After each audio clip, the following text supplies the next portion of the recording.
YTN 라디오 이동의 뉴스 정면 승부 4부 시작합니다. 매주 화요일 이 시간은 박장 재수 코너가 준비되어 있죠. 박지훈 변호사, 장윤미 변호사 나왔습니다. 어서 오십시오. 네, 안녕하세요. 네, 안녕하세요. 검찰 수사심의위원회가 이성윤 서울중앙지검장에 대한 수사를 중단하고 기소를 해라 이런 결론을 내렸습니다. 이 결정의 이유는 어디에 있다고 보십니까? 네, 일단은 수사 계속하는 거에 대해서 반대가 8명이고요. 찬성은 3명이고 공소 제기 관련해서도 찬성 8명, 반대가 4명. 그러니까 수사는 더 하지 말고 공소 제기하라라는 결정을 낸 것인데요. 아니 수사를 계속하고 공소도 제기해라. 이게 맞는 거 아닙니까? 수사 더 할 필요 없다. 그리고 공소 제기하라. 이렇게 그래. 예. 결론 났다고 보면 될 것 같은데 뭐 이런 말씀을 드리기 조금 애매하긴 한데요. 이 수사심의에 이때껏 보면 검찰이 원하는 대로 다 결정을 내려줬어요. 거의 90% 이상. 예. 그래서 사실은 그 안에 위원들은 외부 위원이긴 하지만 무작위로 추천된 위원이긴 하지만 검찰이 브리핑하고 검찰이 설명하는 거가 뭐 좀 더 먹혔지 않을까. 그러다 보니까 수사는 더 하지 말고 공소 제기로 나아가라라고 결정이 난 것으로 보입니다. 근데 어느 정도 예측됐다. 방금 왜냐하면 네. 박지훈 변호사 말처럼 수사심의위원회가 항상 검찰의 바람대로 해줬기 때문에 그렇다면 이성윤 중앙지검장이 수사심의위원회를 요청하는 게 오히려 악수가 됐다. 예, 그런 평가가 나오죠. 왜냐하면 본인이 수사심의위원회를 소집해줄 것을 요청했기 때문에 결과적으로는 이제 자충수가 된 거 아니냐라는 건데요. 아마 이성윤 지검장으로서는 그런 선택을 한 것 같습니다. 이제 검찰이 워낙에 이 사건은 기소하려는 의지가 강력했고 방향성이 정해져 있기 때문에 본인은 어찌됐든 검찰 외의 기관의 판단을 한 번은 좀 받아보자라는 생각을 했을 수밖에 없어 보이고요. 그렇게 생각했다는 또 결정적인 근거가 수사심의위원회에 사실 피의자는 출석하지 않아도 되는데 이성윤 지검장은 본인이 직접 출석해서 뭐 구두 변론까지 했습니다.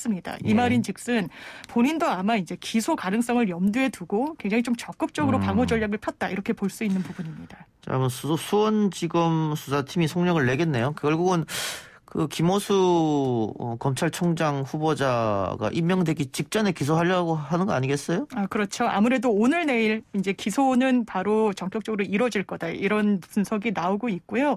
당연하게도 이미 이제 기소 의지가 상당히 강력했던 검찰이었기 때문에 수사심의위원회의 결정이 물론 권고로 의무사항은 아니라고 하더라도 더 힘을 얻게 된 건 사실입니다. 예. 뭐 이렇게 기소해버리면 공수처가 머쓱하겠어요? 이 부분이 좀 문제예요. 예. 사실은 현행법상 새로 만드는 공수처법상으로는 검사 기소는 공수처가 해야 됩니다. 예. 법상으로는. 예. 그리고 조건부 이첩을 했던 거죠. 수사는 하되 기소할 때는 우리가 하도록 해달라고 했는데 예. 결국은 뭐 법 다 무시하고 해버린. 또 이거 사실은 이번 수사 심의하면서 이런 내용이 좀 나왔는지도 저 의문스럽거든요. 예. 수사 계속 공소 제기 이게 문제가 아니고 검찰에서 기소권을 갖고 있지 않는데 이걸 지금 하는 상황이 된 거예요. 이성윤이 검사니까. 그렇죠. 검사입니다. 검사이기 때문에 이런 부분에 대해서 충분히 토론이나 토의가 있었는지도 저는 좀 그래서 지금 수사심의에 이거 뭐 큰 의미 없이 했지 않을까 생각이 듭니다. 이런 얘기조차도 없었다는 건 좀 말이 안 되는 거거든요. 검찰이 그러면 공수처를 무시한 거 아닙니까? 아예 무시하고 공수처도 지금 법원이 판단할 사항이다 이거라면서 이미 이규현 검사는 기소가 됐습니다. 유사하거든요. 똑같이.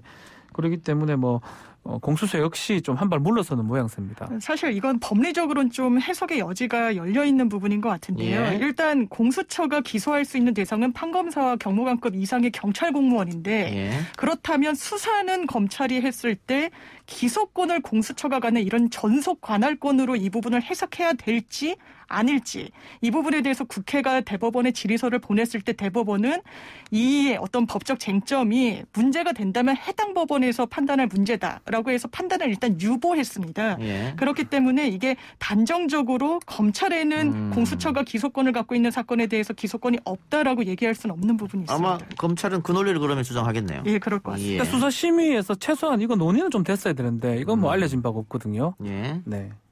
알겠습니다. 자, 이렇게 되면은 최초죠? 네. 서울중앙지검장 어떤 의미냐면 거의 넘버 2이기도 하고요. 대검 차장 검사장 중에서 가장 높은 직급에 있는 검사장입니다. 그런 사람이 현직인데 기소가 된다. 그 사건은 다 알다시피 김학의 불법 출금 관련해서 권리행사 직권남용 권리행사 방해죄거든요. 예.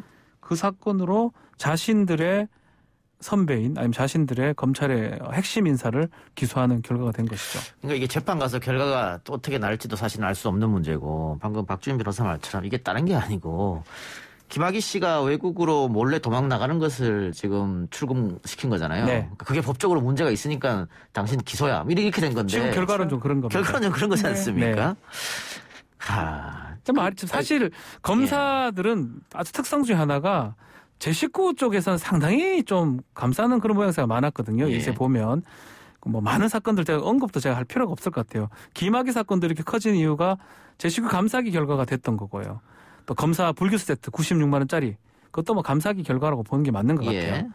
그럼에도 뭐 예를 들어서 경찰에서 검사 수사한다 그러면 영장 다 기각해버리고 막 그랬던 걸 우리가 예. 경험상으로 알고 있는데 여기 와서는 사건이 되기도 어렵고 범죄도 직권남용 요새는 유죄가 거의 안 되거든요. 예. 그 범죄에다가 이거를 정과 부정으로 따져보면 결과론적으로는 잘 됐던 어떤 상황이에요. 김학의 출구를 막았기 때문에. 그렇죠. 그런 거를 갖고 자신들의 가장 중요한 위치에 있는 사람을 기소를 했다? 자, 그래서 네. 뭐 재판가도 어떻게 될지 모른다고 제가 말씀드렸습니다만은 박주민 변호사도 이야기했고 그래서 그런지 지금 보수 언론을 중심으로 이성윤은 내려가야 된다. 네. 중앙지검장이 어떻게 피의자 신분으로 할 수 있느냐. 어떻게 될 것 같아요? 결국 사실 본인이 결정해야 될 건데. 그렇죠. 본인이 결단을 해야 되는 문제인데 일단 이 부분에 대해서 워낙에 관심이 모아지다 보니까 박범계 법무부 장관한테 기자들이 좀 물었습니다. 이제 기소를 앞두고 있는데 이 어떤 직무에서 배제하거나 이런 조치를 취해야 되는 거 아니냐라고 했더니 일단 원론적으로 당장 직무 배제하거나 징계 절차에 착수할 건 아니다라고 이야기를 했기 때문에 이 지검장의 거치는 이제 본인이 결단을 내릴 텐데 아마 본인으로서는 사실상 이 중앙지검장 자리에서 내려오거나 하기가 참 부담스러울 겁니다. 이제 재판을 준비해야 되고 거기에 응해야 되는 상황에서는 상당히 그런 선택을 하기가 쉽지가 않아 보이는데 아까 박지원 변호사님 말씀하신 연장선상에서 잠깐 덧붙이자면 사실 이성윤 지검장이 아니었으면 검찰이 이렇게 수사를 하고 기소에 속도를 낼 것인가에 조금 물음표가 쳐지는 부분이 있습니다.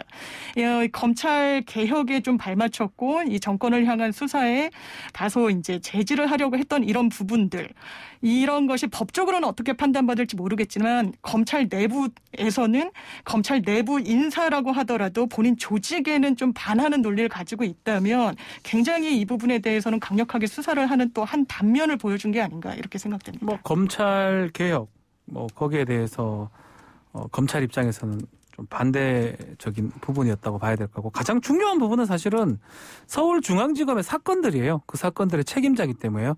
특히 이제 전직 윤석열 검찰총장 그 가족 관련된 수사가 대다수 중앙지검에 지금 몰려 있습니다. 예. 이성윤 지검장이 그 자리에 계속 있거나 아니면 이미 검찰총장이 됐다면 그 수사가 탄력받을 가능성이 있는 있죠. 거거든요. 예. 그런 부분들이 뭐 저는 가장 연관성이 있지 않을까. 그렇기 때문에 그럼에도 불구하고 현직 서울중앙지검장을 기소한 것이다. 그렇게 보는 것입니다. 그래서 오히려 이성윤 지검장이 버틸 수도 있다. 물러나지 않고 네. 그런 선택을 할 수도 있다. 뭐 이런 이야기도 나오는데 이 사건에 같이 연루됐던 차규근 법무부 출입국 외국인 정책본부장 이규현 검사 역시 그대로 직을 유지하고 있거든요. 그렇습니다.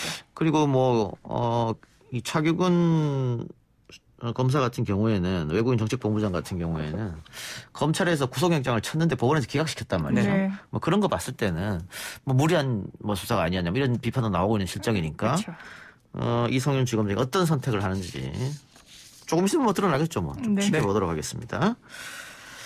어제 정경심 동양대 교수의 항소심 재판이 있었는데 1심 재판부가 쓴 스펙 품앗이라는 표명을 해명했다고요? 네, 스펙 품앗이 했기 때문에 뭐 입시 비리가 됐다라고 하는데 이거 관련해서 변호인들이 약간 해명을 했습니다. 당시 입시 제도 얘기를 좀 하면서 이게 뭐 예컨대 점수가 있으면 지원하는 그런 상황이 아니었고 그 당시만 해도 점수보다는 여러 가지 스펙이나 뭐 영역 이런 것들이 좀 지원할 수 방법이 많이 생겼다. 그때 어떤 입시 제도에 대해서 문제점들을 얘기하면서 요게 스펙 품앗이다라고 표현을 해명을 했습니다. 그 중요한 거는 이게 이 동양대 강사 휴게실 PC 뭐 이건데 네. 검찰이 이 PC가 서울 방배동 집에 있어서 거기서 표창장 위조가 했다. 그쵸. 이런 주장이었잖아요. 네네.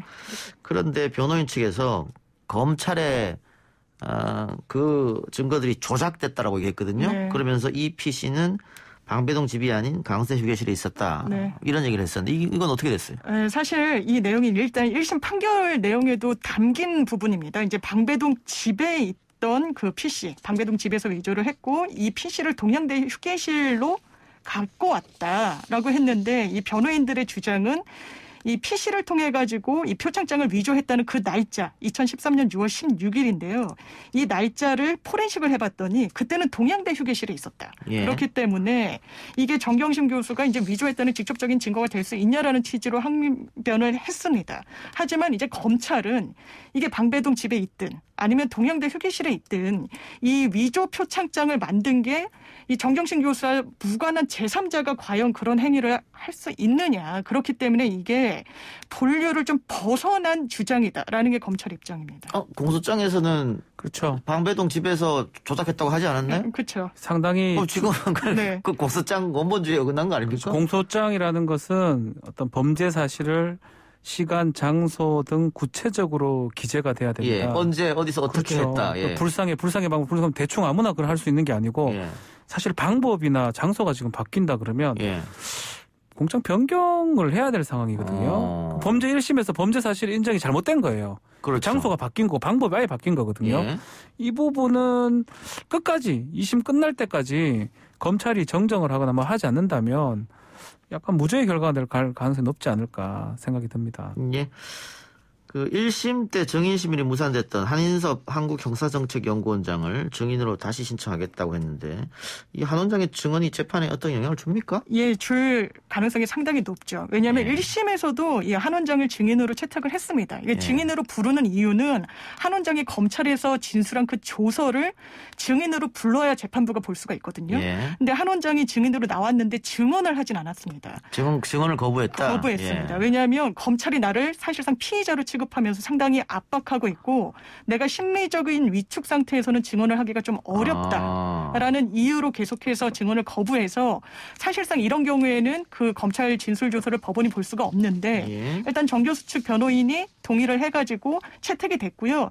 이게 또 정경심 교수 유죄의 증거로 활용이 됩니다. 왜냐하면 한 원장이 검찰 조서에서 서울대 공익인권법센터에서 내가 조 씨에게 뭐 세미나를 하라고 지시를 하거나 예. 아니면 뭐 확인서를 발급해 줬다거나 이런 사실에 대해서는 기억이 없다라고 이야기를 했거든요. 그렇기 때문에 정경심 교수한테 있어서는 한 원장이 상당히 중요한 증인일 수밖에 없는 그런 상황입니다. 뭐 1심 재판 때는 뭐 사실은 정경심 교수의 불리한 증언자들도 있었고 네. 정경심 교수에게 유리한 증언자들도 있었는데 1심 재판부에서는 검찰 측 주장을 손을 들어준 거죠. 그죠. 뭐 예. 그 사실 판결문이 상당히 길기 때문에 다 얘기 드릴 수는 없지만 대다수 검찰한테 유리한 증언들은 믿고요. 검찰 공소사실에 불리하거나 반대되는 증언은 믿지 않아야 한다고 기재를 해버렸습니다. 예. 그래서 아마 90% 이상 검찰 측에 유리하게 났었고 그러다 보니까 대다수 범죄 사실이 유죄가 됐고 또 유죄가 안 되는 건 어쩔 수 없이 안 되는 부분이 있었어요. 그 오천 조카랑 조범동하고 예. 연계됐던 부분 그것도 일부 유죄를 하면서 결국은 검찰 측 어떤 진술이나 증언들을 대다수 채택을 했었습니다. 그래서 제가 봤을 때는 1심과 2심 결과가 조금 달라질 것 같긴 한데 두 분 변호사 보시기에 저는 이제 PC 그 부분이 중요할 것 같아요. 크게 이 사건의 틀은 세 가지 틀입니다. 입시 비리 관련된 여러 가지 범죄, 뭐 위조 등 여러 가지 범죄가 있고요. 그리고 증거인멸 부분이 있고요. 그리고 사모펀드 관련된 부분이 있는데 일단은 입시 관련된 그 범죄에서 대다수 증거가 그 동양대 PC에서 나왔던 거거든요. 예. 우리 현재 이 형법 재판은 증거 재판주의입니다. 그 증거가 적법하게 취득돼야 되고 암만 뭐 범죄를 했다고 의심이 들어도 증거가 부적법하면 그 무죄가 될 수밖에 없거든요. 예. 지금 상황상 동양대 PC 부분이 가장 문제가 지금 되는 상황이기 때문에 그렇다면 입시 비리 부분이 몽땅 날아갈 가능성도 배제할 수 없고요. 그럼 남은 게 사모펀드 증거인멸인데 사모펀드는 이미 일부 유죄가 되긴 했지만 조범동 씨 재판 다시 하면서 좀 정리가 됐기 때문에 그것도 뺀다면 증거인멸 부분 빼고는 대다수 좀 없어질 가능성이 있다. 저는 그렇게 판단하고 있습니다. 장 교수 예, 네, 저는 일단 그 PC와 관련해서는 박 변호사님과 의견을 다소 달리하는 게 일단 공소장의 시간, 장소 그리고 구체적인 행위 내용이 특정돼야 되는 건 맞습니다. 그런데 이 장소라는 게 포렌식 결과 그 당시에 뭐 방배동 집에 있었냐 아니면 동양대 휴게실에 있었냐 그게 이 사건의 아주 본류라고 보긴 좀 어렵고 그렇다면 동양대 휴게실에 있었다면 제3자가 그것을 가공해서 만들었다는 부분까지도 사실상 정경진 교수 측에서 입증을 해야 되는데 그럴 동인이 제3자들에겐 있지가 않거든요. 그렇다면 그 장소가 변경된다고 해서 그 재책이 그냥 사라진다고 볼 수 있을 것인지에 대해서는 좀 의문이 있습니다. 예. 그래서 1, 2심 결과 다를 것 같아요? 같을 것 같아요? 사실상 동일하지 않을까 예상합니다. 동일하게 나올 것이다. 예. 알겠습니다. 갈렸습니다. 결과 보고 나서 제가 틀린 분 놀려주겠습니다. 네. 예, 공수처 이야기도 아까 잠깐 했었는데 공수처 1호 수사 대상이 정해졌는데 글쎄요. 그동안 예상했던 것하고는 조금 다른 결과가 나왔어요? 너무 많이 다르죠. 일단 그 전교조에서 이게 그 해임됐던 교사들을 채용하는 데 있어서 이제 불법이 있었다. 이 부분에 대해서 직권남용 권리행사 방해죄로 한번 1호 수사로 해보겠다라는 건데요. 이 부분과 관련해서는 사실 공수처라는 게 국민의 상당수의 열망을 담아서 발족한 기관인데 공수처가 수사 역량을 보여줄 수 있는 사건 자체가 아닙니다. 그만큼 상징성이 떨어지는데 왜냐하면 이미 감사원이 상당 부분 수사를 진척한 그런 상황이에요. 그렇기 때문에 공수처의 1호 수사로 과연 적당한가 이 부분이 있고 또 이 사건에 있어서는 공수처가 기소권을 갖고 있지 않습니다. 왜냐하면 아까 말씀드렸다시피 판사, 검사, 경무관급 이상의 경찰에 대해서 기소권을 갖고 있기 때문에 수사는 공수처가 하더라도 궁극적으로 기소는 검사가 해야 되는 그런 사건을 왜 1호 사건으로 채택을 한 것이냐. 이 부분도 좀 뒷말이 많이 나오는 상황입니다. 그 전문가들이 방금 장윤미 변호사가 얘기한 그 부분을 많이 지적해 주던데 그 자세한 이야기 좀 뒤에 가서 하기로 하고요. 일단 조희연 교육감을 둘러싼 의혹은 어떤 겁니까? 네, 일단은 조 교육감 지금 두 번째 임기를 시작하면서 2018년도쯤에 해직 교사 5명을 이 사람들을 특별 채용을 좀 해라. 요거를 지시하고 했던 부분입니다. 이게 직권남용죄가 된다라는 거고요. 의무 없는 일을 시켰다라는 거고. 특히 이제 이 중에 한 명이 조금 많이 문제가 되는 것 같은데 당시 이 한 명이 서울시 교육감 후보로 출마했다가 조 교육감하고 후보 단일화 하면서 사퇴를 한 뒤에 이 공동선거대책본부장 했던 사람입니다. 이 사람을 특별 채용해라. 이 부분은 상당히 문제가 있지 않느냐. 이 부분이 지금 범죄 사실입니다. 예. 자, 그런데 일단 이것도 역시 직권남용 권리행사 방해인데 아까 그렇죠. 박주민 변호사 말처럼 직권남용은 재판 가면 요즘 대부분 무죄 나는 거거든요. 네. 입증하기가 쉽지 않다 그만큼 직권남용에 대해서. 지금 당장 조희연 교육감도 교육감의 고유 권한이다 이렇게 얘기하고 있잖아요. 네. 이게 공수처 1호 사건인데 만일 재판 가서 직권남용 무죄가 나면은 어떻게 될까 이런 생각 들고 네. 또 이것도 감사원에서 일단 수사가 어느 정도 됐고 나서 경찰로 이첩한 거지 않습니까? 그렇죠. 근데 지금 감사원이 무슨 감사원장이 물론 뭐 문재인 정부에서 임명한 감사원장이긴 합니다만은 조금 반대로 움직이지 최재형 않습니까? 감사원장. 기류가 다르죠. 길과 다르죠. 그래서 뭐 야당에서 영입한다는 얘기까지 머리가 있지 않느냐. 게다가 이제 진보 교육감이니까 여당 쪽 사람이라고 봐야겠죠. 네. 그러니까 첫 사건을 야당 인사를 하면 또 그것도 부담이고 뭐 그런 걸 고려하지 않았느냐. 저는 오히려 공수처가 자기네들 수사 역량이 되지 않는다는 거는 국민들한테 상당히 비겁한 변명처럼 비친다고 생각을 하고요. 공수처가 일단 발족을 했으면 그 수사 인력에 대해서 부족하다는 점을 계속해서 이야기하는 게 본인 조직에 얼마나 도움이 되겠습니까? 그리고 또 하나는 오히려 정치적 중립성을 위해서 상당히 좀 기계적으로 그 가치에 집착한 게 아닌가라는 생각도 또 듭니다. 공수처 1호 사건에 대해서 그동안 얼마나 많은 사건들이 거론이 됐습니까? 물론 저는 윤석열 전 총장을 공수처 1호 사건으로 한다든지 하는 부분은 부적절하다고 생각하지만 분명히 그 수사 1호의 상징성이 있는데 이런 오히려 뭐 현직 그 교육감을 겨냥한 수사를 한다? 그것도 거의 8할이 수사가 진행된 부분, 이 공수처의 앞으로 이 향로에 대해서도 스스로 좀 부정하는 결과가 아닌가 상당히 아쉽습니다. 알겠습니다. 짧게 하나만 더 해보고요. 자, 승객에게 성매매 제한한 택시기사가 있었는데 이게 경찰이 적용할 혐의가 없어가지고 처벌 못한다. 뭐 있지 않습니까? 근데 최근에 또 동료 여성 직원 텀블러에 네. 자신의 체액을 넣은 사람 있었죠. 이것도 성범죄로 처벌을 못하니까 맞습니다. 재물손괴죄로 결국은 네. 그러다 벌금형 나왔거든요. 근데 어떻게 보면은 이게 그 여성 입장에서 보면은 상당한 고통이고 굉장히 기분 나쁜 사건이잖아요. 그렇죠.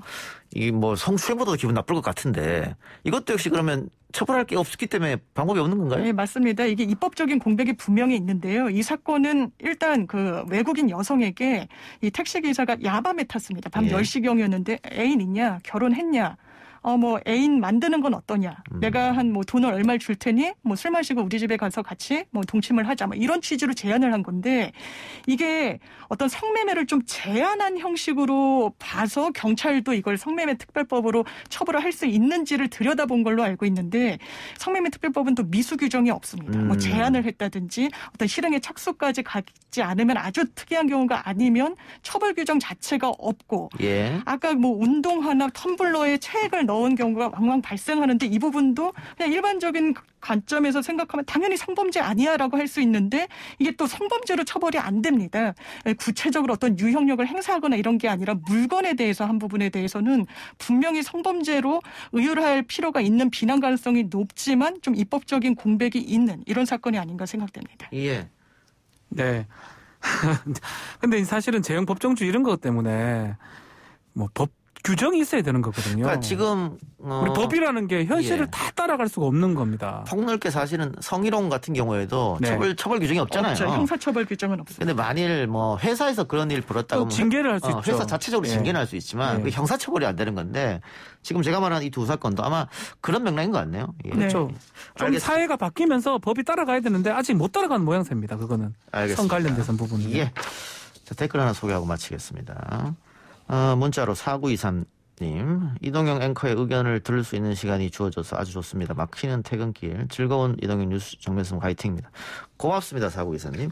두 분 말씀 오늘 고맙습니다. 지금까지 박지훈, 장혜민 변호사와 함께했습니다. 네, 감사합니다.